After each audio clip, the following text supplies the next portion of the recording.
Learned from this workshop was the ICARE acronym and its applications. How to start a conversation, just like approach the person that may need help. Michael is 95% mother.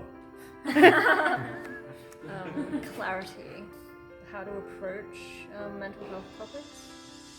Yeah, I've learned about all the different types of energy. Like, I think I'm really mother energy, and I would like to have the qualities of other types of energies too.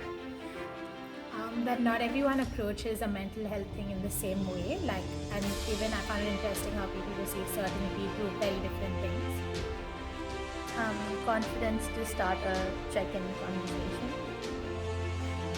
The different types of energies were really useful and helps me understand more about different types of people and how to get along with them. I learned how to start the conversation about the mental health. I've learned that it's okay to look after your mental health first before trying to help others.